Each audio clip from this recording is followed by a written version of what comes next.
Trump's backyard just got flipped. Emily Gregory wins a state house seat in the state of Florida. Just a big night for the Democrats. Is this an indication of what's to come in the midterms? There's a lot of things going on in the country right now, and I think it's an indication of where we're at. And this might be a hint that the midterms might go completely blue. And what does this mean 2 years or 3 years down the line for the presidential election? Also, there's a governor's seat open in Florida this year. This is Ron DeSantis' last year. Who's going to take that seat?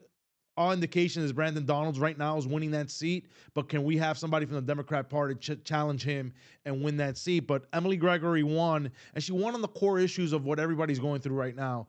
The economy, gas is up, affordability. These are big, big issues that Trump is dealing with, and what do they do about it now? How do they combat this with the midterms looming? You're in a war. There's conversations that they're going to reach a peace deal here, that Iran wants to come to the table. Who knows? Trump is ramping up the military. He's sending the 82nd Airborne. He's got a lot more forces in the area. Is there going to be a ground invasion? Is this going to be a more prolonged war? These are a lot of unanswered questions, but I can tell you from last night and this lady winning this seat in the Mar-a-Lago district, this is an indication of what's coming in the midterms. Here's a clip of Emily Gregory speaking after her big win. Congratulations. Thank you so much. How does it feel? Surreal. We all worked so hard, but for the day to finally be here and go through all the human emotions that the day brought, and then to come out on top, it's just incredible. I'm so proud and I'm so overjoyed. You were emotional inside when you were speaking. What was that about?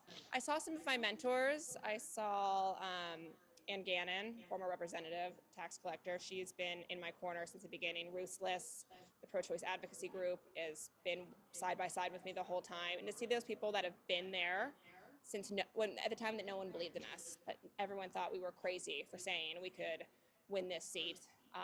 Everyone said it was out of reach. So to see all of those people and all the volunteers have been working for 8 months side by side with us, it's just so touching, and I'm so grateful. What made you believe that the seat was not out of reach? I just think I know my neighbors. I talk to my community. I'm a small business owner. I'm on the school advisory council, and I'm always in community. And when I talk to my neighbors, it doesn't really matter what your political stripe is, we all want the same things. And we want safety and security and prosperity, and we all see the same affordability issues that we want tackled. And they're not being tackled in Tallahassee. So I think if not me, who, and if not now, when? What about President Trump's endorsement of your opponent, John Maples? Do you think that hurt your opponent? That'll be up for them to decide in the post game. I just try to really stay really disciplined and focused and on the voters, not on any of the noise outside. You flipped this seat from red to blue. You can stop the video here. So what's interesting to me is that this district is probably one of the more affluent districts, probably in the state of Florida, this Mar-a-Lago area, Palm Beach Island area. How did she win this seat? John Maples was backed by Donald Trump. Is it New Yorkers that have moved into the area and they're bringing their politics here down to Florida? Who knows? But what I can tell you is that people are hurting. They're hurting in their pockets. Look, I never really, in the past 10 years, I've done okay. I really don't look at the bill when I go to a restaurant or I buy something. But now I catch myself looking at prices, and I'm avoiding certain places because of how high the prices are. Right? We're eating a lot more at home than we ever have had in the past because it's out of control. I take my family out to lunch and it's a $250 lunch.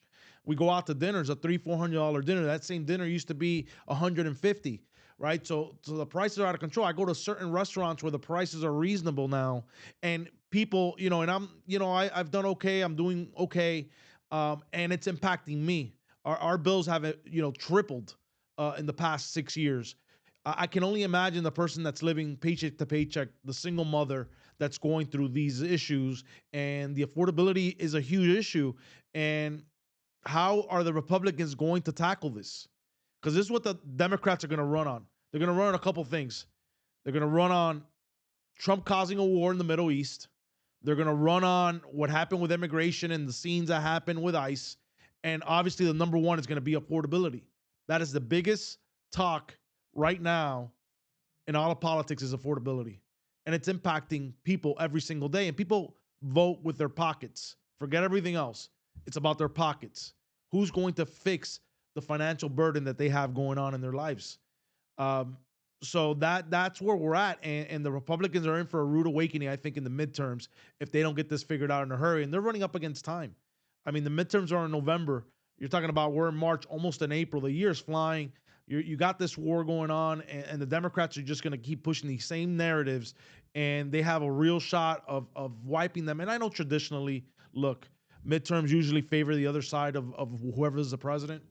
But I think you're going to see a huge blue wave if the Republican Party doesn't course correct here, and with good reason. So Trump has taken a lot of gambles.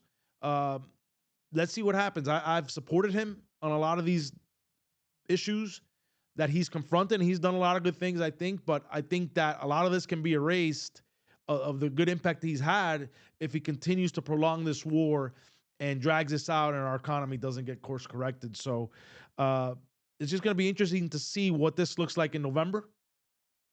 And I just think that the Republicans are in a big hole, and how do they climb out of it? This concludes this episode. Just make sure to like, share, subscribe, comment. I love your feedback, and we'll catch you on the next one.